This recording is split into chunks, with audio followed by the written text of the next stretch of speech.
গরমের মধ্যে খুলল স্কুল কলেজ, যশোরে শিক্ষকের মৃত্যু, অসুস্থ হয়ে পড়ছেন শিক্ষার্থীরা, নতুন সিদ্ধান্ত জানালেন মন্ত্রী। জেলা পর্যায়ে যদি 42 ডিগ্রি সেলসিয়াসের উপরে যদি সেখানে যায়, সেখানে জেলা প্রাথমিক শিক্ষা অফিসার আছে, জেলা মাধ্যমিক শিক্ষা অফিসার আছেন, তারা আঞ্চলিক পর্যায়ে আলোচনা করে সেই জায়গার প্রতিষ্ঠানগুলোকে সেটা বন্ধ রাখতে পারেন এবং সময়সীমাটাও পরিবর্তন করতে পারেন। রেকর্ড গরমে পড়ছে দেশ, আরও 3 দিনের হিট অ্যালার্ট, হাসপাতালে বাড়ছে রোগী, শিশুদের বাড়তি যত্ন নেওয়ার পরামর্শ। বান্দরবানের রোমায় সেনাবাহিনীর অভিযান, কুকিচে ন্যাশনাল আর্মির 2 সদস্য নিহত, 3টি আগ্নেয়াস্ত্র ও বিপুল গোলা বারুদ জব্দ। এবং গরম উপেক্ষা করে প্রচারণায় ব্যস্ত উপজেলা নির্বাচনের প্রার্থীরা, ভোটারের কাছে গিয়ে দিচ্ছেন উন্নয়নের নানা প্রতিশ্রুতি।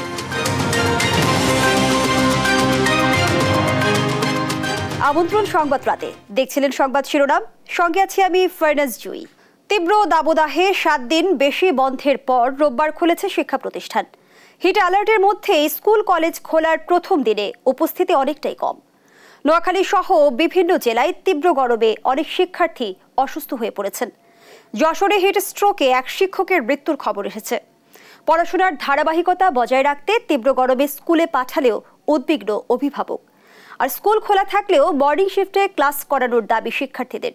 সহকর্মীদের পাঠানো তথ্যচিত্রে টুম্পা আফরোজের রিপোর্ট। তীব্র দাবদাহের মধ্যেই রোববার খুলেছে প্রাথমিক মাধ্যমিক স্কুল ও কলেজ। হিট অ্যালার্টের মধ্যেই শুরু হয়েছে শিক্ষা কার্যক্রম।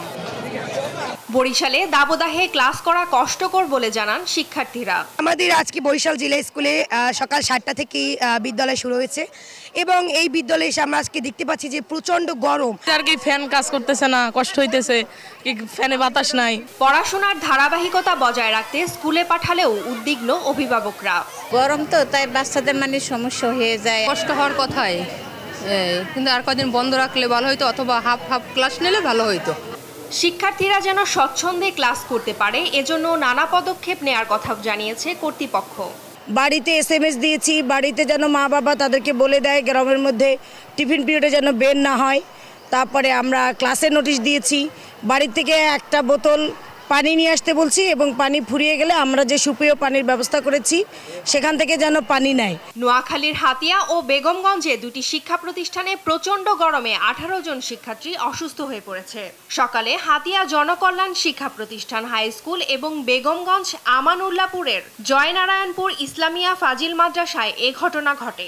পরে বিদ্যালয় এবং মাদ্রাসার শিক্ষকরা স্থানীয় পল্লী চিকিৎসক ডেকে এনে শিক্ষার্থীদের প্রাথমিক চিকিৎসা দিয়ে বাড়ি পাঠিয়ে দেন।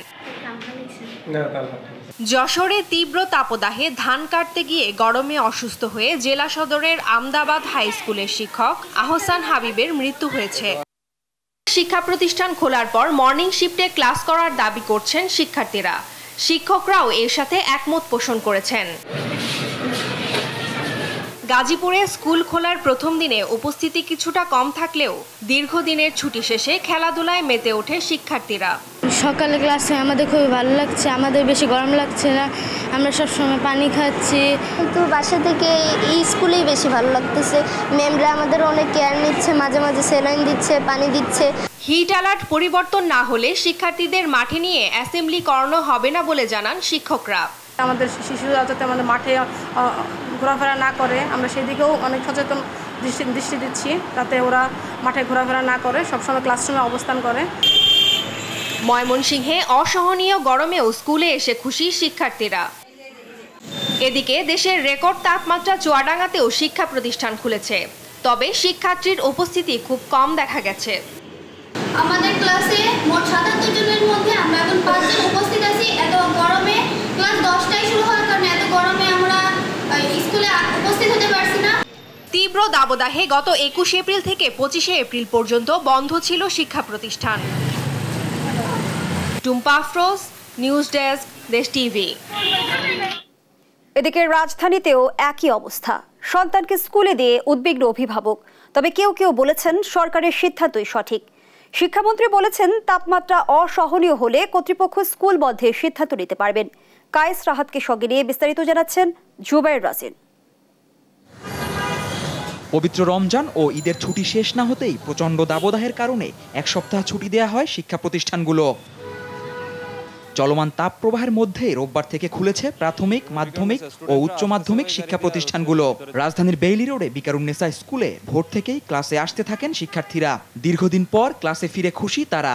আমরা এখন যেহেতু স্কুল অফ করলো, ক্লাসের ক্ষতি হবে, পড়াশোনার ক্ষতি হবে, তো এটার জন্য আসলে বিশেষ ব্যবস্থা নেওয়া দরকার যে কীভাবে করলে ভালো হয়। কলেজ বন্ধ থাকলে তো পড়াশোনার ক্ষতি একটু হতোই। এখন সরকার থেকে প্রজ্ঞাপন দিয়েছে, দেখলাম যে শনিবার দিন আমাদের ক্লাস শুরু করছে, তো সেটা যদি বেশ কয়েকদিন চালু থাকে তাহলে মনে হয় পড়াশোনার ক্ষতিটা একটু কমিয়ে আনা সম্ভব। একই চিত্র ঢাকার Motijheel ideal school and college এবং নটরডেম কলেজেও।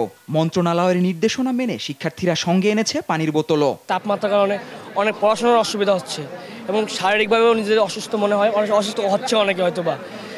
এটা আসলে মানুষের ক্ষতিকর স্বাস্থ্যের জন্য। অনলাইন প্ল্যাটফর্মের মাধ্যমে যদি আমাদের ক্লাসটা নেওয়া হতো তাহলে প্রতিকূল পরিবেশে আমরা সিলেবাসটাও শেষ হতো, তো আমাদের পড়ালেখার স্টাডির ধারাবাহিকতাও বজায় থাকতো। গরমে মতিঝিল আইডিয়ালে কয়েকজন শিক্ষার্থী অসুস্থ হয়ে পড়েন। তাপ প্রবাহের মধ্যে শিক্ষার্থীদের সুস্থতা নিয়ে উদ্বিগ্ন অভিভাবকরা। পড়াশোনার ক্ষতি, কিন্তু জীবনের চেয়ে তো পড়াশোনার ক্ষতি কিছু। ছুটি দিলে মনে হয় ভালো হতো। বাচ্চাদের যে অবস্থা, তো বের হলে একজন অসুস্থ হয়ে যায়। লেখাপড়ার ক্ষতি হচ্ছিল এটা আমরা বুঝতেছি, আরও এক সপ্তাহ এক্সট্রাগুলো সম্ভবত ভালো হতো আর কি, বাচ্চাদের জন্য সুবিধা হতো, গার্ডিয়ানদের জন্য। রাজধানীতে এক অনুষ্ঠান শেষে শিক্ষামন্ত্রী জানান, কোন জেলায় তাপমাত্রা অসহনীয় পর্যায়ে বেড়ে গেলে স্থানীয় বিদ্যালয়গুলো নিজস্ব পদ্ধতিতে সিদ্ধান্ত নিতে পারবে। এলাকা ভিত্তিক জেলা পর্যায়ে যদি 42 ডিগ্রি তাপ সেলসিয়াসের উপরে যদি সেখানে যায়, সেখানে জেলা প্রাথমিক শিক্ষা অফিসার আছে, জেলা মাধ্যমিক শিক্ষা অফিসার আছেন, তারা আঞ্চলিক পর্যায়ে আলোচনা করে সেই জায়গার প্রতিষ্ঠানগুলোকে সেটা বন্ধ রাখতে পারেন এবং সময়সীমাটাও পরিবর্তন করতে পারেন, এটা অঞ্চল ভেদে হোক। প্রচণ্ড দাবদাহ চলমান থাকায় কিছু সতর্কতামূলক ব্যবস্থা নিয়েছে শিক্ষা বিভাগ। আপাতত বন্ধ থাকছে অ্যাসেম্বলি, কমেছে স্কুলের সময়ও। জুবায়ের রাজিন, দেশ টিভি, ঢাকা। তীব্র তাপদাহের খবরাখবর জানাতে ময়মনসিংহ থেকে যুক্ত হচ্ছেন সহকর্মী ইলিয়াস আহমেদ ও বরিশাল থেকে শফিক মুন্সি। প্রথমেই যাচ্ছি ময়মনসিংহে। ইলিয়াস, ময়মনসিংহের পরিস্থিতি জানতে চাই আপনার কাছ থেকে। তীব্র তাপদাহ দৈনন্দিন জীবনে কি প্রভাব ফেলছে? ধন্যবাদ। তীব্র তাপদাহের মাধ্যমে কিন্তু আজকে স্কুল কলেজ সহ বিভিন্ন শিক্ষা প্রতিষ্ঠান আজকে খোলা হয়েছে। অর্থাৎ আমরা দেখেছি সকাল থেকেই শিক্ষার্থীরা কিন্তু তারা তাদের শিক্ষা প্রতিষ্ঠানগুলোতে এসেছে এবং নির্ধারিত সময়ের আগেই কিন্তু অনেক শিক্ষা প্রতিষ্ঠান ছুটি দেওয়া হয়েছে। অর্থাৎ তাপ প্রবাহ বেশি থাকায় সেই শিক্ষা প্রতিষ্ঠানগুলো কিন্তু ছুটি দেওয়া হয়েছে এবং আমরা বিভিন্ন জায়গায় দেখেছি যে শিক্ষার্থীরা বিশেষ করে তারা কিন্তু অস্বস্তি প্রকাশ করেছে এবং তাদের যে অভিভাবক রয়েছে তারাও কিন্তু কিছুটা চিন্তিত ছিলেন। অর্থাৎ প্রচণ্ড তাপদাহের মধ্য দিয়ে এই শিক্ষা প্রতিষ্ঠানে চালু হয়, তারা কিন্তু বেশি চিন্তিত এবং আমরা দেখেছি বিভিন্ন শিক্ষার্থীরা তারা যে শিক্ষা প্রতিষ্ঠানে এসেছেন তারা কিন্তু ছাতা এবং পানি নিয়ে তারা সঙ্গে নিয়ে তারা কিন্তু শিক্ষা প্রতিষ্ঠানগুলোতে এসেছিলেন। এছাড়াও ময়মনসিংহের ফুলবাড়িয়া উপজেলায় একজন মাদ্রাসার শিক্ষার্থী কিন্তু প্রচণ্ড তাপদাহের কারণে কিন্তু আসলে জ্ঞান হারিয়ে ফেলেছিলেন এবং তাৎক্ষণিকভাবে শিক্ষার্থীরা কিন্তু তাকে পানি দিয়ে এবং বাতাস করে কিন্তু সুস্থ করে তোলেন এবং আমরা দেখেছি যে শিক্ষা প্রতিষ্ঠানগুলোতে ফ্যানের ব্যবস্থা নেই, সেই শিক্ষা প্রতিষ্ঠানগুলোতে কিন্তু ফ্যানের ব্যবস্থা করা হয়েছে এবং অতিরিক্ত লোডশেডিং এর কারণে আসলে শিক্ষা প্রতিষ্ঠানগুলোতে ফ্যানের ব্যবস্থা করলেও কিন্তু সেটি খুব একটা কাজে আসছে না। আমরা একটু যুক্ত হব বাংলাদেশ সরকারি কলেজ শিক্ষক পরিষদ কেন্দ্রীয় কমিটির সাধারণ সম্পাদক রয়েছেন ডক্টর আহমদ মল্লিক। জানতে চাই, আজকে থেকে তো শিক্ষা প্রতিষ্ঠান খোলা হয়েছে, আমরা দেশের বিভিন্ন জায়গায় দেখেছি শিক্ষার্থীরা কিন্তু অসুস্থ হয়ে পড়েছে প্রচণ্ড তাপদাহের কারণে। আসলে এইভাবে কলেজ কি চালু থাকবে কিনা এবং আপনারা কি চিন্তা ভাবনা করছেন? অসংখ্য ধন্যবাদ। আসলে বর্তমান সরকারের শিক্ষা মন্ত্রক সরকার, এই সরকারের উদ্যোগগুলো অত্যন্ত প্রশংসনীয়। এই ছাত্রদের শিক্ষার্থীদের বৃহত্তর স্বার্থে স্বাস্থ্য ঝুঁকি কমাতে এখানে যে এক সপ্তাহ বন্ধ দেওয়া হয়েছিল অতিরিক্ত গরমের কারণে, সেটাকে আবার ওপেন হয়ে গেছে। তো ওপেন খোলা হইলেও গরমে তাপমাত্রা কমেনি। তাপমাত্রা না কমায় ইতিমধ্যে শোনা যাচ্ছে যে অনেক জায়গাতে এই কোমলমতি শিশুরা এবং শিক্ষার্থীরা অসুস্থ হয়ে যাচ্ছে। তো সরকারের কাছে আমরা বলবো যে বিষয়টি আবার বিবেচনা করার জন্য, যে গরম না কমা পর্যন্ত ছুটি আরও বর্ধিত করা যায় কিনা, পাশাপাশি মর্নিং শিফটের কোনো চিন্তা ভাবনা করা যায় কিনা সেটা ভাবা যেতে পারে। তো আমাদের দাবি হলো যে আসলে শিক্ষার্থীদের এই যে যেভাবে যে সেন্স হয়ে যাচ্ছে বা অনেকেই মানে এক ধরনের অসুবিধা ভোগ করছে, তো সেটাকে যেভাবে মানে কাটিয়ে ওঠা যায়, ছুটিটা একটু বর্ধিত করা যায় কিনা সেই ব্যাপারে আমরা আহ্বান জানাচ্ছি। ধন্যবাদ। আসলে জুই শুনছিলেন যে শিক্ষক নেতা ডক্টর আহমদ মল্লিক, তিনি কিন্তু বলছিলেন যে যেহেতু প্রচণ্ড তাপদাহ এখনো পর্যন্ত বিরাজমান, সেই বিষয়টি লক্ষ্য রেখে সরকারকে কিন্তু তিনি দাবি জানিয়েছেন যে ছুটি আরও বর্ধিত করা যায় কিনা, অর্থাৎ শিক্ষা প্রতিষ্ঠান গুলোতে ছুটি আরও বৃদ্ধি করা যায় কিনা সেই বিষয়টি কিন্তু বলছিলেন। আমরা আজকে কিন্তু শিক্ষার্থীদের অভিভাবক যারা আছেন তাদের সঙ্গেও আমরা কথা বলেছিলাম। তাদেরও একটাই দাবি হচ্ছে যে আরও কিছুদিন হয়তো শিক্ষা প্রতিষ্ঠানগুলো যদি বন্ধ থাকতো তাহলে এই যে শিক্ষার্থীদের ভোগান্তি, অর্থাৎ তাদের যে দুশ্চিন্তা শিক্ষার্থীদেরকে নিয়ে, সেই অন্তত দুশ্চিন্তা হলেও কিছুটা হলেও কেটে যেত। সেই দাবিগুলো কিন্তু বিশেষ বিবেচনায় নেওয়ার জন্য অভিভাবক সহ শিক্ষা সংশ্লিষ্ট যারা রয়েছেন তারা কিন্তু সরকারের প্রতি দাবি জানিয়েছেন। এই ছিল আমার কাছে ময়মনসিংহ থেকে তাপদাহের পরেও যে আজকে শিক্ষা প্রতিষ্ঠান খোলা হয়েছে তা নিয়ে সর্বশেষ তথ্য। দর্শক, এই বিষয়ে জানতে আমরা এখন চলে যাব বরিশালে, সেখান থেকে যুক্ত হবেন আমাদের সহকর্মী শফিক মুন্সি।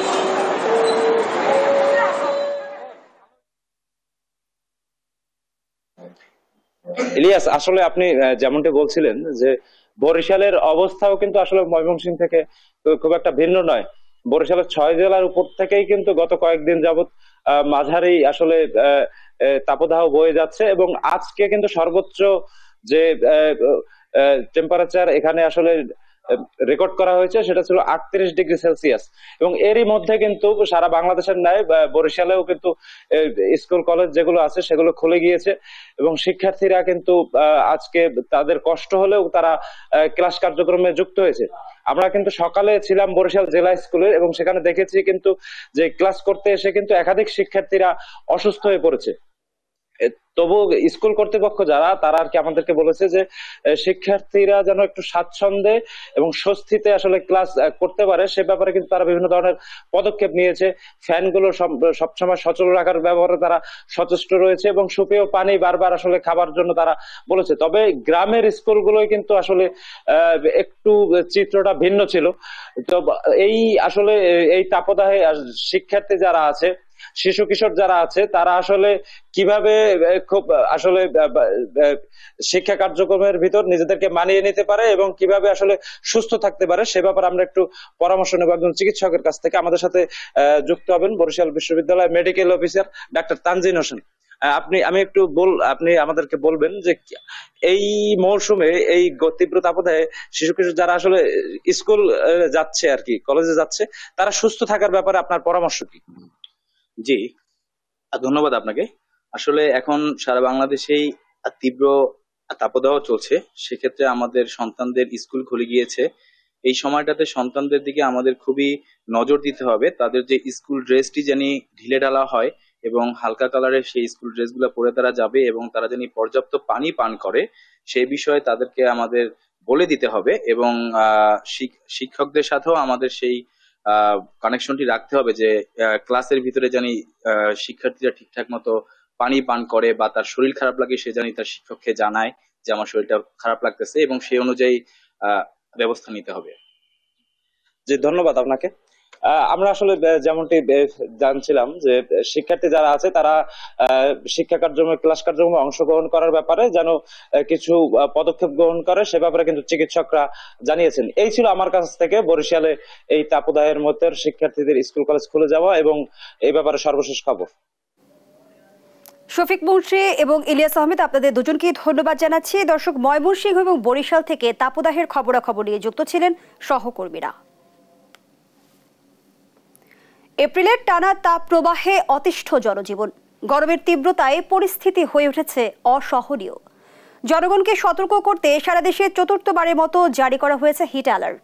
আবহাওয়া বার্তায় এখনই নেই কোনো সুখবর। চলমান দাবদাহ থাকবে আরও কয়েকদিন। ফজলে আদিত্যের রিপোর্ট।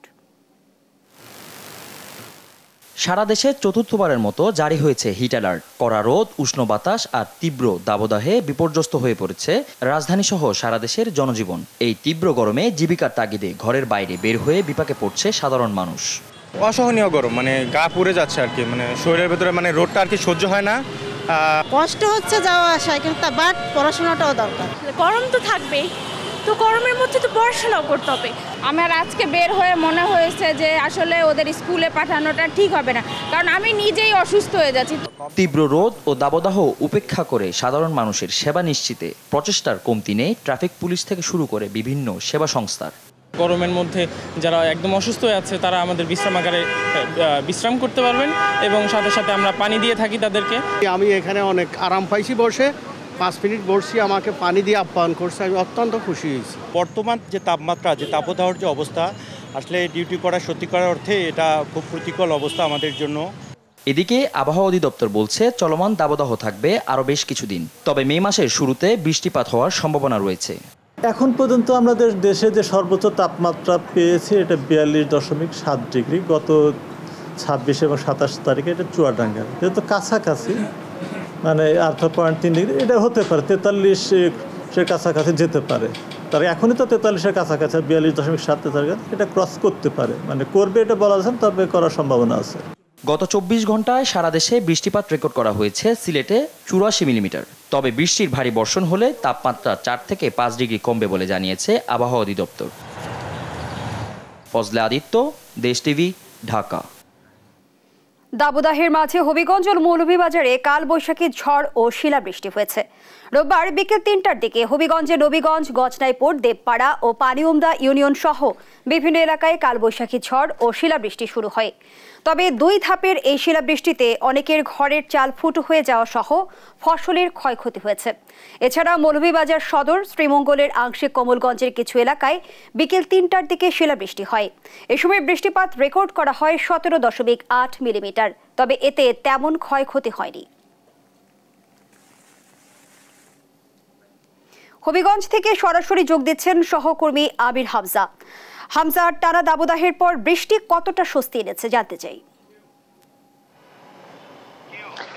জয়, আসলে টানা দাবদাহের পরে যে এই বৃষ্টি আসলে স্বস্তির বৃষ্টি না, এটি কিন্তু আসলে কৃষকের জন্য কিন্তু আসলে অস্বস্তির কারণ হচ্ছে এই যে বৃষ্টি হয়েছে, কালবৈশাখী ঝড়, এবং এই বৃষ্টিতে কিন্তু আসলে ব্যাপক ফসলের ক্ষয়ক্ষতি হয়েছে, কারণ শিলাবৃষ্টি হয়েছে। এবং এই শিলাবৃষ্টির পাশাপাশি কিন্তু আসলে হবিগঞ্জের নবীগঞ্জ এবং বানিয়াচং উপজেলায় কিন্তু প্রায় অর্ধশত গ্রামের প্রায় কয়েক শতাধিক বাড়িঘরের টিনের চালা সহ আসলে কাঁচা বাড়ি ঘর কিন্তু ঝড় এবং বৃষ্টিতে উড়িয়ে নিয়ে গেছে। আসলে এরকম খবর কিন্তু আমাদেরকে স্থানীয়রা জানিয়েছেন। এবং আসলে এর পাশাপাশি কিন্তু এই নবীগঞ্জ এবং বানিয়াচং উপজেলার কিন্তু কয়েকশো পয়েন্টে কিন্তু বিদ্যুতের আসলে বিদ্যুৎ বিচ্ছিন্ন হয়েছে। এবং এই বিদ্যুৎ বিভাগ যে বিষয়টি বলছে আমাদেরকে যে আসলে তারা প্রায় 2 উপজেলার প্রায় কয়েক হাজার বিদ্যুৎ গ্রাহক কিন্তু তারা বিদ্যুৎবিহীন অবস্থায় কিন্তু এখন পর্যন্ত চলমান রয়েছে। আমাদেরকে এই বিদ্যুৎ বিভাগ যে বিষয়টি জানিয়েছেন যে আসলে যে এখন বিকেল 5টা থেকে কিন্তু তাদের কর্মীরা কিন্তু মাঠে কাজ করছেন, এখন পর্যন্ত কিন্তু মাঠে কাজ করছেন। তারা বলছেন যে হয়তো আজকে সারা রাতে লাগতে পারে, এমনটি কিন্তু আসলে তারা জানিয়েছেন যে এরপর সকাল নাগাদ হয়তো পুরোপুরি যে বিদ্যুৎবিহীন সেই বিদ্যুৎ সংযোগ আবার তারা চালু করতে পারবেন। এছাড়া কিন্তু কৃষি বিভাগ আমাদেরকে যে বিষয়টি জানিয়েছে যে আসলে তাদের কিন্তু আসলে এই যে শিলাবৃষ্টির কারণে প্রায় 20 মিনিট স্থায়িত্ব যে শিলাবৃষ্টি হয়েছে, সেই শিলাবৃষ্টির কারণে কিন্তু ফসলের কিন্তু ব্যাপক ক্ষতি হয়েছে। তবে কি পরিমাণ ক্ষতি হয়েছে তা কিন্তু তারা আমাদেরকে নির্ধারণ করে বলতে পারেনি, তার কারণ তারা বলছেন যে তাদের মাঠ কর্মীরা কিন্তু মাঠে তারা বিভিন্নভাবে খবর নিচ্ছেন যে কি পরিমাণ ক্ষতি হয়েছে সেই বিষয়টি আমাদেরকে জানাতে পারবেন। তো আসলে আমি এই ছিল আমাদের কাছে হবিগঞ্জ থেকে শিলাবৃষ্টি এবং যে ক্ষয়ক্ষতির সবশেষ। ধন্যবাদ জানাচ্ছি আপনাকে। দর্শক, হবিগঞ্জ থেকে জানাচ্ছিলেন সহকর্মী আমির হামজা। গরমের তীব্রতায় হাসপাতালগুলোয় বাড়ছে রোগীর সংখ্যা। গেল 1 সপ্তাহে প্রতিদিনই রাজধানীর মহাখালী ICDDRB হাসপাতালে ভর্তি হচ্ছেন 500-র বেশি রোগী। ডায়রিয়া, পানি শূন্যতায় বয়স্কদের চেয়ে শিশুরাই বেশি আক্রান্ত হচ্ছেন। এ অবস্থায় শিশুদের বিষয়ে বাড়তি সতর্কতার পরামর্শ বিশেষজ্ঞদের। হাসান মাহমুদের রিপোর্ট। মহাখালী আন্তর্জাতিক উদারময় গবেষণা কেন্দ্র আইসিডিডিআরবি হাসপাতালের বাইরে রোগীদের এই ভিড় গেল এক সপ্তাহের বেশি অনেকটাই নিয়মিত। সারা দেশে চলমান তীব্র তাপপ্রবাহে প্রতিদিন 500-র বেশি রোগী ভর্তি হচ্ছে এ হাসপাতালে, যাদের অধিকাংশই শিশু। ডায়রিয়া, পানিশূন্যতার মতো রোগে শিশুরা আক্রান্ত হচ্ছেন বেশি, তবে নিউমোনিয়ার মতো শিশুর সংখ্যা বাড়ছে প্রতিদিনই। 4 দিন জ্বর ছিল প্রথম, এরপরে 4 দিন রাত্রে ঘুমাচ্ছে, ঘুমানো মাগরিবের পর থেকে খেলে পাতলা পায়খানা। বাচ্চা পায়খানা বমি করতেছে, খাওয়া দাওয়া কিছু করতেছে না। সকাল 11টার দিকে আসছি। গত পরশুদিন থেকে কম ছিল, কিন্তু গতকালকে বেশি হয়েছে। তীব্র গরমে আক্রান্ত হচ্ছেন রাজধানীর কর্মজীবী মানুষও। 7 দিন হইল, কালকে ভর্তি হয়েছি, বাড়িতে বসার তো 4 দিন।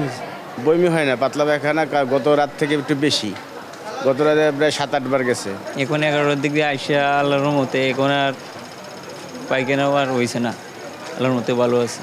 অন্যান্য বছর এপ্রিলের মাঝামাঝি ও জুলাইয়ে বড় ধরনের চাপ থাকে আইসিডিডিআরবি হাসপাতালে, তবে এবার শিশুরা ডায়রিয়া ও পানি শূন্যতার সঙ্গে নিউমোনিয়ায় আক্রান্ত হচ্ছেন বলে জানান চিকিৎসকরা। যারা বড় রোগী আসতেছে তাদের মাত্রাতিরিক্ত পানি শূন্যতা নিয়ে আসতেছে কিছু কিছু, কিন্তু বেশিরভাগই বাচ্চা রোগী এখন পর্যন্ত আসতেছে। নিউমোনিয়া যে কিছু ভাইরাস এবং ব্যাকটেরিয়া হয় এটা মোটামুটি সারা বছরই থাকে, তবে হচ্ছে শীতের পরপরই এই সময়টা একটু বেশি হয়, তো আমরাও কিছু কিছু সব নিউমোনিয়া পেশেন্ট পাচ্ছি। এই অবস্থায় শিশুদের ব্যাপারে বাড়তি সতর্কতার পরামর্শ তাদের। বিশুদ্ধ বা নিরাপদ পানি খাবে, তারপরে হচ্ছে আপনার বারে বারে সাবান দিয়ে হাত ধুতে হবে, সাধারণত বাসি বা হচ্ছে রাস্তার পাশে কোনো খাবার খাবে না। আর বিশেষ করে যদি ডায়রিয়া হয়ে যায় সঠিক নিয়মে স্যালাইন তৈরি করতে হবে, যে 500 ml পানির মধ্যে 1 প্যাকেট স্যালাইন গুলিয়ে খাওয়াতে হবে। আর বাচ্চাদের বেলায় হচ্ছে যত কেজি ওজন ততটুকু করে স্যালাইন খাওয়াতে হবে। গেল কয়েক সপ্তাহ স্কুল কলেজ বন্ধ থাকায় শিশুরা বাইরে তেমন একটা বের হননি, তবে রোববার থেকে স্কুল কলেজ খোলায় ঝুঁকি বাড়ছে বলে সতর্ক করছেন বিশেষজ্ঞরা। হাসান মাহমুদ, দেশ টিভি, ঢাকা। দর্শক, এ বিষয়ে বিস্তারিত তথ্য নিয়ে স্টুডিওতে যোগ দিয়েছেন সহকর্মী হাসান মাহমুদ। হাসান, স্বাগত জানাচ্ছি আপনাকে। টানা দাবদাহ চলছে, একটু হাসপাতালগুলোর চিত্র আপনার কাছ থেকে জানতে চাই, কি ধরনের রোগী বাড়ছে? এই মুহূর্তে যে টানা দাবদাহ চলছে এতে কিন্তু সবচেয়ে বেশি রোগী পাওয়া যাচ্ছে ডায়রিয়া এবং পানি শূন্যতা সহ এইসব রোগের। তবে এর পাশাপাশি শিশুদের ক্ষেত্রে যেটি হচ্ছে সেটি নিউমোনিয়া রোগী কিন্তু প্রচুর পরিমাণে হাসপাতালগুলো দেখছি আমরা। আইসিডিডিআরবি হাসপাতালে যেটি দেখছিলাম যে গত কয়েকদিনে কিন্তু সেখানে প্রায় 600-র কাছাকাছি এরকম রোগী ভর্তি হচ্ছে। এর অধিকাংশই কিন্তু দেখা যাচ্ছে শিশু। সেখানে যেমন শিশুদের ডায়রিয়াও আছে, তেমনি কিন্তু পানি শূন্যতার পাশাপাশি নিউমোনিয়া রোগীদের সংখ্যাও কিন্তু বেশি, যেটি অন্য অন্য বছর হয়ে থাকে। তো আমরা সাধারণত জানি যে এই সময়টাতে বিশেষ করে এপ্রিল এবং জুন জুলাইয়ের পরে কিন্তু কিছুটা রোগীর সংখ্যা বাড়ে, ডায়রিয়া বা এইসব রোগীর, কিন্তু এবার সারা বছরই কিন্তু এটাই কম বেশি থাকে, কিন্তু এই সময়টাতে অনেকটা বেশি বাড়ে। কিন্তু এবার তুলনামূলক কিছুটা কম হলেও কিন্তু অন্যান্য সময়ের তুলনায় অনেক বেশি। আমরা গত বছর দেখেছিলাম সর্বোচ্চ একদিনে প্রায় 1400-র মতো রোগী ভর্তি হয়েছিল আইসিডিডিআরবি হাসপাতালে। এবার কিন্তু এখন পর্যন্ত সেরকম পরিস্থিতি হয়নি। তবে তারা যেটি বলছিলেন যে বিশেষ করে স্কুলগামী শিশুদের সংখ্যা কিন্তু হাসপাতালে কিছুটা কম। তবে এখন যে শিশুগুলো হচ্ছে সেগুলো বেশিরভাগই কিন্তু 5 বছর বা 6 বছরের নিচে, এর মধ্যে কিন্তু 8-10 বছর বা 12 বছরের শিশু কিন্তু তুলনামূলক কম। এর কারণ হিসেবে তারা বলছিল যে যেহেতু স্কুল কলেজগুলো বন্ধ, সাধারণ শিক্ষার্থীরা বাইরে যাচ্ছিল না, ফলে এই সংখ্যাটা কিন্তু কিছুটা কমে আসছিল। তবে আজকে যেহেতু স্কুল খোলার একটা সিদ্ধান্ত হয়েছিল এবং আজকে স্কুল খোলা হয়েছিল, সে কারণে কিন্তু আসলে শিক্ষার্থীর সংখ্যা বা এই স্কুলগামী শিক্ষার্থীর সংখ্যা হসপিটালে। আমরা এইমাত্র পাওয়া খবরে যেমনটি জানতে পেরেছি, আগামীকাল ঢাকা, চুয়াডাঙ্গা, যশোর, খুলনা, রাজশাহীতে স্কুল কলেজ বন্ধ থাকবে। এই বিষয়ে কি তথ্য রয়েছে আপনার কাছে? আমরা কিছুক্ষণ আগে আসলে শিক্ষা মন্ত্রণালয় থেকে একটি বিজ্ঞপ্তি পেয়েছি, সেখানে তারা যেটি বলছে যে আগামীকালকে ঢাকা, যশোর, খুলনা, চুয়াডাঙ্গা, রাজশাহী এই কয়েকটি জেলার শিক্ষা প্রতিষ্ঠানগুলো বন্ধ থাকবে। তবে কেউ যদি এসি যেসব প্রতিষ্ঠান আছে তারা কিন্তু চাইলে সেটি স্কুল চালাতে পারে। তবে পরবর্তী নির্দেশ না দেওয়া পর্যন্ত কিন্তু স্কুল কলেজ বন্ধ করা হয়েছে আগামীকালকে শুধু সেটি।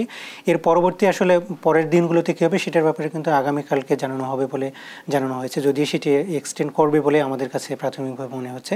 তবে আগামীকালকে হয়তো মন্ত্রণালয় একটি বিজ্ঞপ্তি বা ব্রিফ করবেন, তখন হয়তো বিস্তারিত বিষয়গুলো জানাবে। এর কারণ হচ্ছে আজকে যখন স্কুল খোলা হয়েছে তখন কিন্তু দেশের বিভিন্ন প্রান্তে আমরা দেখেছি যে অনেক শিক্ষার্থী তারা অসুস্থ হয়ে পড়েছেন, একজন শিক্ষক হিট স্ট্রোকে মৃত্যুর মতো ঘটনা ঘটেছে। ফলে একটা কিন্তু বিতর্ক তৈরি হচ্ছিল, ফলে শিক্ষা মন্ত্রণালয় কিন্তু এখানে অনেকটা বাধ্য হয়েই এই সিদ্ধান্তটা নিল। এবং গত কয়েকদিন ধরে স্বাস্থ্যমন্ত্রী যেটি বলছিলেন যে আসলে স্কুল কলেজগুলো যদি খুলে দেয় তাহলে হয়তো এই রোগীর চাপ অনেকটা বাড়তে পারে। সে কারণে কিন্তু তিনি সবগুলো হসপিটালকে তিনি অনেকটা প্রিপারেশন নেওয়ার কথা বলছিলেন।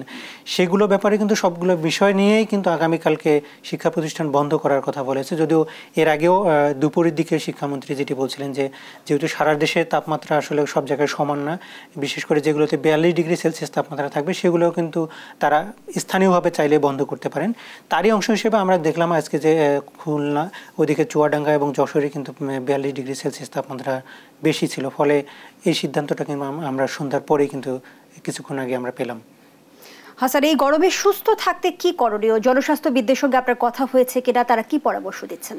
এখানে জনস্বাস্থ্যবিদদের সবচেয়ে বড় যে ঝুঁকিটা তারা যেটি বলছেন সেটি হচ্ছে একটা হিট স্ট্রোক এবং পানিবাহিত যেসব রোগের কথা বলা হচ্ছিল।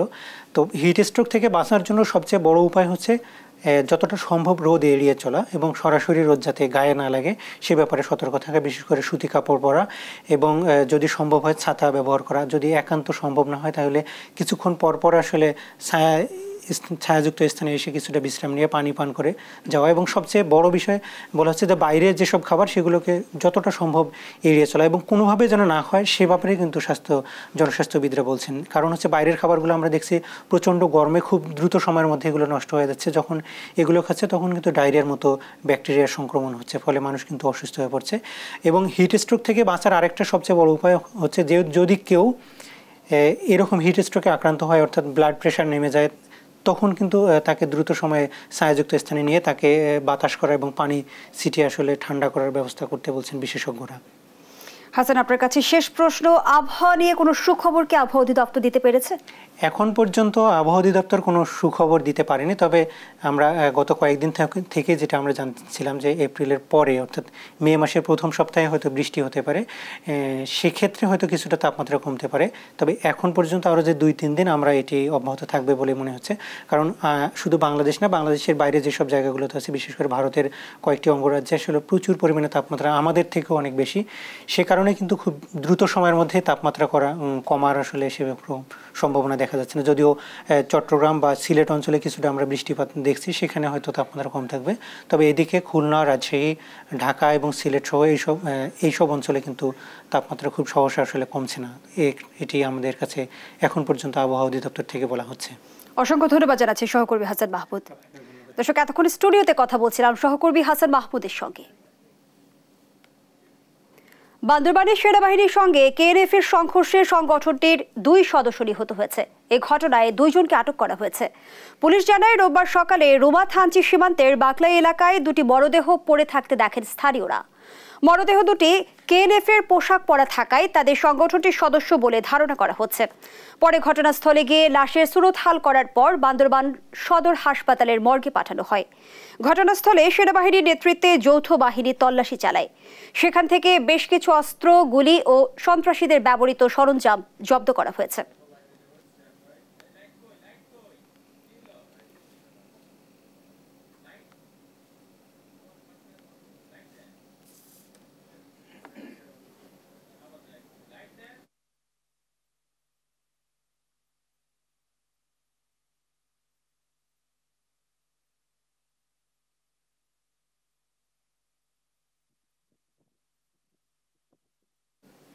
সেনাবাহিনীর অভিযানে কেএনএফ এর সশস্ত্র 2 সদস্য নিহতের ঘটনার সবশেষ পরিস্থিতি জানাতে বান্দরবান থেকে সরাসরি যোগ দিচ্ছেন সহকর্মী আবুল বাশার নয়ন।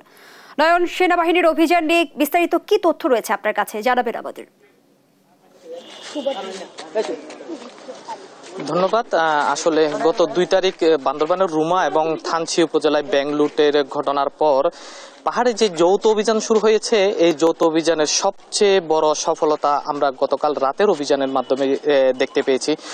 আইসপিআর থেকে জানানো হয়েছে বান্দরবানের যে রুমা উপজেলা রয়েছে, রুমা উপজেলার বাকলাই এলাকায় সেনাবাহিনী এবং কেএনএফ সন্ত্রাসীদের মধ্যে গোলাগুলির এক পর্যায়ে কেএনএফ এর 2 সন্ত্রাসী ঘটনাস্থলে মারা গেছে। আসলে যে স্থানটিতে ঘটনাটি ঘটেছে সেটি রুমা উপজেলায় পড়লেও যোগাযোগ ব্যবস্থা থানচি উপজেলা দিয়ে ভালো হওয়ায় আজ দুপুরে থানচি থেকে পুলিশের একটি দল বাকলাই এলাকায় গিয়ে দুপুরে সেখান থেকে লাশ দুটি উদ্ধার করে থানচি সদর হাসপাতালে নিয়ে আসে। বিকেল নাগাদ আসলে লাশ দুটি থানচি সদর হাসপাতালে ছিল, কিন্তু সন্ধ্যা ঘনিয়ে আসায় লাশ দুটিকে আসলে বান্দরবান সদরে যে মর্গে আনার কথা ছিল আনা সম্ভব হয়নি। এখনো পর্যন্ত লাশ দুটি সেখানে রয়েছে। তবে যে দুজন মারা গেছে কেএনএফ এর অস্ত্রধারী যে দুজন, তাদের পরিচয় এখনো নিশ্চিত করতে পারেনি পুলিশ বা আইন শৃঙ্খলা বাহিনীর সদস্যরা। তাদের পরনে ছিল কেএনএফ এর যে ব্যবহৃত জলপাই রঙের পোশাক, সেই পোশাক ছিল। পাশাপাশি ঘটনাস্থল থেকে 3টি স্বয়ংক্রিয় অস্ত্র, ওয়াকিটকি এবং অস্ত্র সরঞ্জাম আদি উদ্ধার করা হয়েছে আইএসপিআর এমনটি জানিয়েছেন। আপনি জানেন গত 2 তারিখ রুমা এবং 3 তারিখ থানচি উপজেলায় ব্যাংক লুট, ব্যাংক ম্যানেজার অপহরণ এবং 14টি অস্ত্র লুট করে নিয়ে যায় কেএনএফ সন্ত্রাসীরা। এখনো পর্যন্ত এই 14টি অস্ত্র উদ্ধার করা হয়নি। মূলত এই 14টি অস্ত্র উদ্ধার এবং রুমা, রুয়াংছড়ি, থানচি উপজেলায় শান্তি প্রতিষ্ঠার লক্ষ্যেই সেনাবাহিনীর নেতৃত্বে যৌথ অভিযান চলমান রয়েছে। এখনো পর্যন্ত অভিযান চলমান রয়েছে রুমা, রুয়াংছড়ি, থানচি উপজেলায়। আমরা দেখেছি আইন শৃঙ্খলা বাহিনীর সঙ্গে কথা বলেছি এবং পুলিশের সঙ্গে কথা বলেছি। এই পর্যন্ত কেএনএফ এর সংশ্লিষ্টতার অভিযোগে 80 জন সদস্যকে আটক করা হয়েছে। পাশাপাশি গত কয়েকদিনের অভিযানে 3 জন কেএনএফ এর সন্ত্রাসী গুলিবিদ্ধ হয়ে মারা গেছে। এই ছিল আমার কাছে বান্দরবান থেকে সর্বশেষ। ধন্যবাদ জানাচ্ছি আপনাকে। দর্শক, বান্দরবান থেকে যুক্ত ছিলেন সহকর্মী আবুল বাশার নয়ন। তীব্র গরম উপেক্ষা করে প্রচারণায় ব্যস্ত সময় পার করছেন উপজেলা নির্বাচনের চেয়ারম্যান প্রার্থীরা। ভোটারের কাছে গিয়ে দিচ্ছেন উন্নয়নের প্রতিশ্রুতি। পছন্দের প্রতীক নিয়ে জয়ের ব্যাপারে আত্মবিশ্বাসী সবাই। বিস্তারিত ডেস্ক রিপোর্টে। তাপদাহ উপেক্ষা করে গণসংযোগে ব্যস্ত সময় পার করছেন উপজেলা নির্বাচনে চেয়ারম্যান প্রার্থীরা। ব্যানার ফেস্টুনে ছেয়ে গেছে নির্বাচনী এলাকা, পাশাপাশি মাইকেও চলছে প্রার্থীদের প্রচারণা। গণসংযোগে ব্যস্ত সময় কাটাচ্ছে নাটোর সদর, নলডাঙ্গা ও সিংড়া উপজেলার প্রার্থীরা। ভোটারদের কাছে টানতে দিচ্ছেন উন্নয়নের নানান প্রতিশ্রুতি। সিরাজগঞ্জে জমে উঠেছে প্রথম দফা নির্বাচনের প্রচারণা। রোববার সকালে বেলকুচি উপজেলার চারাবাজার এলাকায় গণসংযোগ করেন চেয়ারম্যান প্রার্থী বদিউজ্জামান ফকির। আমি যদি নির্বাচিত হতে পারি, আমাদের এই বেলকুচি হচ্ছে তাঁত শিল্প এলাকা। এই তাঁত শিল্পটাকে কিভাবে ডেভেলপ করা যায়, এটা আমার মাথার ভিতরে সবসময় থাকবে। কুষ্টিয়ায় ভোর থেকে গভীর রাত অবধি গণসংযোগে ব্যস্ত সময় কাটছে চেয়ারম্যান, ভাইস চেয়ারম্যান ও মহিলা ভাইস চেয়ারম্যান প্রার্থীদের। দাবদাহ উপেক্ষা করেই ছুটে বেড়াচ্ছে নির্বাচনী এলাকায়। ময়মনসিংহের 3 উপজেলায় বিরামহীন প্রচারণা চালাচ্ছেন প্রার্থীরা, দিচ্ছেন উন্নয়নের নানান প্রতিশ্রুতি। আগামীর হালুয়াঘাট আলোকিত এবং ডিজিটাল হালুয়াঘাট গড়ার লক্ষ্যে এবং স্মার্ট হালুয়াঘাট গড়ার লক্ষ্যে আমাকে ভোট দিয়ে বিজয় করবেন। নির্বাচনে পেশি ব্যবহারের সুযোগ নিয়ে জানিয়ে সব ধরনের প্রস্তুতির কথা জানিয়েছেন নির্বাচন কর্মকর্তা। আমরা ভোটারদেরকে আহ্বান জানাই, আপনারা অসমগ্র পরিবেশে ভোট দেবেন, নির্বিঘ্নে নির্ভয়ে ভোট দেবেন, আপনার পছন্দের প্রার্থীকে ভোট দেবেন। এখানে যদি কোনো প্রকার পেশি শক্তি অথবা আচরণবিধি লঙ্ঘন করার চেষ্টা করে, তাহলে অবশ্যই সেখানে আমরা আইনগতভাবে ব্যবস্থা নেব। পঞ্চগড়ে তীব্র গরম উপেক্ষা করে ভোটারদের দ্বারে দ্বারে যাচ্ছেন প্রার্থীরা। জয়পুরহাটে প্রচারণায় ব্যস্ত 3 উপজেলার চেয়ারম্যান পদপ্রার্থীরা। একটি ব্যবস্থা করা হয় সেদিকে আমি লক্ষ্য রেখে। নির্বাচন ঘিরে নোয়াখালীর সুবর্ণচরে জমে উঠেছে প্রচারণা। ব্রাহ্মণবাড়িয়া ও নড়াইলেও শান্তিপূর্ণ উৎসবমুখর পরিবেশে গণসংযোগ চালাচ্ছেন প্রার্থীরা। 8 মে প্রথম ধাপের ভোট গ্রহণের মধ্য দিয়ে দেশব্যাপী শুরু হবে উপজেলা নির্বাচন। শুভশ্রী রায়, নিউজ ডেস্ক, দেশ টিভি। দর্শক, প্রচারণার খবর জানাতে সাতক্ষীরা থেকে সরাসরি যুক্ত হচ্ছেন সহকর্মী শরীফুল্লাহ কায়সার সুমন। প্রচারণা কতটা জমে উঠেছে, কি বলছেন প্রার্থী এবং ভোটাররা? জুই, ধন্যবাদ আপনাকে। আমি দাঁড়িয়ে আছি সাতক্ষীরার শহীদ রিমু চত্বর তথা পোস্ট অফিস মোড়ে। আপনাকে বলে রাখা দরকার যে সাতক্ষীরায় প্রথমে 3 পর্বে যে নির্বাচন অনুষ্ঠিত হবে, তার প্রথম পর্বে কিন্তু কালীগঞ্জ এবং শ্যামনগর উপকূলীয় 2 উপজেলাতে, এর পরপরই তালা, কলারোয়া এবং এছাড়া আশাশুনি, দেবহাটা এবং সদরে নির্বাচনী অনুষ্ঠান হবে। সেখানে কিন্তু প্রচার প্রচারণায় নেমে পড়েছেন ইতিমধ্যে। যে তারিখগুলো বা মনোনয়নপত্র দাখিল হয়েছে সেসব এলাকায়, যেখানে দাখিল হয়নি সেখানেও কিন্তু প্রচার প্রচারণায় নেমে পড়েছে। আমরা এখানে দেখছি যে এই যে পোস্ট অফিসের মোড়ে এখানে কিন্তু মানুষের মধ্যে নির্বাচনী প্রচার প্রচারণার একটা তৎপরতা কিন্তু লক্ষ্য করা যাচ্ছে। একই সাথে এখানে কিন্তু বর্তমান যে উপজেলা ভাইস চেয়ারম্যান এবং উপজেলা ভারপ্রাপ্ত চেয়ারম্যান তিনিও কিন্তু এখানকার স্থানীয় মানুষদের সাথে গণসংযোগে তিনি যুক্ত আছেন। কিরকম এই গরমের মধ্যে আপনারা কোথায় কোথায় যাচ্ছেন, কি অবস্থা, কি মানুষ কি চাইছে আপনাদের কাছে? বিসমিল্লাহির রহমানির রহিম। সর্বপ্রথমে পরম করুণাময় আল্লাহর দরবারে লাখো কোটি শুকরিয়া জানাই যে আমি দুইবার নির্বাচিত সাতক্ষীরা সদর উপজেলা পরিষদের ভাইস চেয়ারম্যান বিপুল ভোটে বিজয়ী হই। 2024 সালে আমি ভারপ্রাপ্ত চেয়ারম্যানের দায়িত্ব পাই।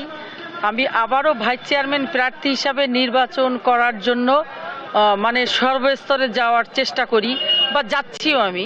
আমি যাচ্ছি প্রত্যেকটা জায়গায়, প্রত্যেকটা ইউনিয়নে, প্রত্যেকটা গ্রামগঞ্জে, এলাকায়, পৌরসভায় সবাই আমাকে সন্তুষ্টজনক কথা বলছে যে আপনি ছাড়া কোনো প্রার্থী আমাদের নেই, কারণ আপনার ভালোবাসায় আমরা মুগ্ধ। আপনাকে আমরা তৃতীয়বারের মতন আবারও বিপুল ভোটে বিজয়ী করব। আমার বিশ্বাস যে সাতক্ষীরাবাসী সর্বস্তরের লোক দলমত নির্বিশেষে সবাই আমাকে অনেক ভালোবাসে। আমরা যেমনটি শুনছিলাম জুই, যে প্রার্থীরা আসলে আশাবাদ ব্যক্ত করছেন, কিন্তু প্রার্থীদের কাছে আসলে ভোটাররা কি চাইছেন আমরা একটু ভোটারদের কাছে একটু শুনতে চাই, কারণ এটি অত্যন্ত অবহেলিত একটি উপজেলা, সদর উপজেলা। সেখানকার আসলে প্রত্যাশা কি, আপনারা প্রার্থীদের কাছে কি চান? আসসালামু আলাইকুম রহমতুল্লাহ। আমরা চাই যে আমাদের এই যে রাস্তাঘাটগুলা, আমরা জনপ্রতিনিধিদের কাছে তেমন কিছু চাওয়া পাওয়া না, শুধু চাওয়া পাওয়া রাস্তাঘাট, কালভার্ট, ব্রিজ এইগুলা। আপনারা জানেন যে সাতক্ষীরা সরকারি কলেজ আপনার হচ্ছে খুব ঐতিহ্যবাহী এক কলেজ দক্ষিণবঙ্গের ভিতরে। এই সরকারি কলেজের রোডটা এত বেশি খারাপ, আমরা দীর্ঘদিন দেখেছি। এর আগে যেসব জনপ্রতিনিধিরা এসেছে হয়তো তারা প্রতিশ্রুতি দিয়েছে করবে, কিন্তু আসলে আমরা তার হচ্ছে বাস্তবতা ব্যত্যয় ঘটেনি। আমরা প্রতিদিন যাতায়াত করি, খুব বেশি আমাদের কষ্ট হয়ে যায় এবং আসলে কি বলবো, মানে আমরা খুব কষ্টে আছি। বলছিল আসলে পৌরসভার চিত্রটাই হচ্ছে বেশি খারাপ অবস্থা। আমরা আরেকজন আসলে ভোটারের কাছে যেতে চাই, তাদের ভোট প্রার্থীদের কাছে কি প্রত্যাশা? ভোট প্রার্থীদের কাছে প্রত্যাশা আমাদের যে আমাদের এই যে সাতক্ষীরাকে সুন্দরভাবে সাজিয়ে গুছিয়ে একটা সুন্দর সাতক্ষীরাকে আমরা তাদের কাছে উপহার পেতে চাই। ইভেন মানে সবচেয়ে বড় হচ্ছে আমাদের এই যে পোস্ট অফিসের মোড়ের থেকে নিয়ে সাতক্ষীরা সরকারি কলেজ পুরানো সাতক্ষীরা পর্যন্ত এই রোডটা আজ যদি খুব আসলে ভোটারদের ক্ষোভের জায়গাটি পৌরসভার নিয়ে আমরা যেটা বুঝতেছি যে পৌরসভার রাস্তা নিয়ে, পৌরসভার সড়কগুলো নিয়ে অত্যন্ত ক্ষোভের জায়গা। প্রার্থীদের বিষয়ে তাদের আসলে কথা হচ্ছে সড়ক উন্নয়ন এবং আসলে মানুষ যেন তাদের কাছে যে সেবাটা নিয়মিত পেতে পারে তার জন্য কিন্তু আসলে মানুষ শুধু এটুকুই চাওয়া নিয়েই কিন্তু আসলে বসে আছে। তাদের কিন্তু অন্যান্য কোনো প্রত্যাশা নেই। আজকে একেবারে শ্যামনগর থেকে কলারুয়া, তালা থেকে আশাশুনি সর্বত্রই প্রার্থীরা এই গরমের মধ্যে যাচ্ছে, কিন্তু তাদের কাছে কিন্তু কোনো রকম তাদের কাছে অন্য কোনো প্রত্যাশা নেই। তাদের প্রত্যাশা হচ্ছে বিশুদ্ধ পানির প্রত্যাশা করছে স্থানীয় মানুষরা, তারা প্রত্যাশা করছে একেবারে যোগাযোগ ব্যবস্থার উন্নতি। একই সাথে তাদের প্রত্যাশাটি হচ্ছে বিজয়ী হওয়ার পরে যেন একইভাবে তারা তাদের প্রার্থীর কাছ থেকে, যারা বিজয়ী হবে, বিজয়ীর যে নির্বাচিত ব্যক্তি তার কাছ থেকে যেন একই আচরণ তারা যেন পেতে পারে, তাদের বিপদে আপদে যেন সেই বিজয়ী প্রার্থীকে যেন তার কাছে পায়। এই ছিল সাতক্ষীরার উপজেলা পরিষদ নির্বাচনের প্রচার প্রচারণা এবং ভোটারদের যে প্রত্যাশা, প্রার্থীদের কাছে কথা, এই ছিল তার সর্বশেষ। জুই, ধন্যবাদ জানাচ্ছি আপনাকে। দর্শক, সাতক্ষীরা থেকে নির্বাচনী প্রচার প্রচারণার খবরাখবর নিয়ে যুক্ত ছিলেন সহকর্মী শরীফুল্লাহ কায়সার সুমন। সংবাদ প্রাতের শিরোনামগুলো জানিয়ে দিচ্ছে আরেকবার।